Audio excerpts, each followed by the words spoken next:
பிப்ரவரி 2ஆம் தேதிக்கான ஜீவ ஊற்று வேத தியானம் சங்கீதம் 8:4.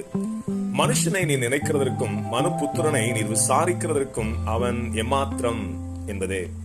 பொதுவாக மனிதர்கள் யாரை நினைத்து பார்ப்பார்கள் என்றால், தங்களுக்கு ஏதோ ஒரு விதத்தில் பிரியமானவர்களையே நினைத்து பார்ப்பார்கள்.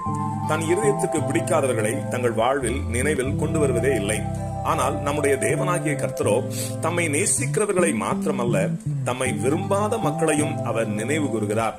அவரால் எப்படி அவ்வாறு செய்ய முடிகிறது என்று பார்த்தால், அவருடைய அன்பு அவ்வளவு பரிபூர்ணமானது, மேலானது. உண்மையான அன்பு இருக்கிற இடத்தில் பாரபட்சம் ஒருபோதும் இருக்காது. சாத்தான் மனுக்குலத்தை சிறுமைப்படுத்தி ஒடுக்கி வைத்திருக்கிறது. மனிதர்கள் ஆடம்பரமான சுகபோக வாழ்வு வாழ்வதினால் தாங்கள் ஒரு சிறந்த வாழ்க்கை வாழ்வதாக அவர்களே எண்ணிக்கொள்கிறார்கள். ஆனால் தேவனோ பாவத்தினால் அடிமைப்படுத்தப்பட்டு சிறுமையில் வாழ்கிறவர்களாகவே மனுஷர்களை பார்க்கிறார். ஆகவே கர்த்தர் மனுக்குலத்தின் மேல் கொண்ட மா பேரன்பினால் மனுஷர்களை நினைவு கூறுகிறார். அதே போல மனிதர்கள் தங்களுக்குள் சிறுமைப்படுத்தி ஒடுக்குகிற எளியவர்களை கர்த்தர் நினைவு கூறுகிறார். அடுத்து தாம் நினைவு கூறுகிற யாவரையும் கர்த்தர் விசாரிக்கிறார். கர்த்தர் ஏன் விசாரிக்க வேண்டும்? எந்த விதத்திலும் மற்றவர்களால் விசாரிக்கப்படாத மனுஷன் இருக்கிறான் என்றால் அவன் அனாதையாகவே இந்த பூமியில் இருக்க வேண்டும், அல்லது அனாதையை போல கைவிடப்பட்ட நிலையில் இருக்க வேண்டும்.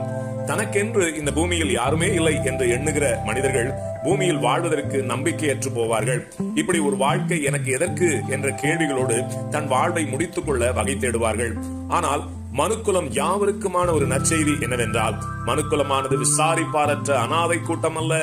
ஏனென்றால் நம்மை சிருஷ்டித்து உருவாக்கி மீட்டுக் கொண்ட நம் தேவன் நம்மை நினைவு கூர்ந்து விசாரிக்கிறவராக இருக்கிறார்.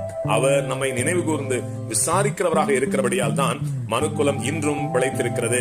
ஆகவே எவ்வித பாரபட்சமின்றி நம்மை நினைத்து விசாரிக்கிற மெய்யான சிருஷ்டிகராகிய தேவனிடத்தில் நம் இருதயத்தை ஊற்றுவோம். அவர் நம்மை விசாரித்து நமக்கான நியாயங்களை செய்வார். 1 பேதுரு 5:7 அவர் உங்களை விசாரிக்கிறவரானபடியால் உங்கள் கவலைகளை எல்லாம் அவர் மேல் வைத்து விடுங்கள் என்றே வேதமும் நமக்கு உறுதிப்படுத்துகிறது. ஆமேன். அல்லேலூயா.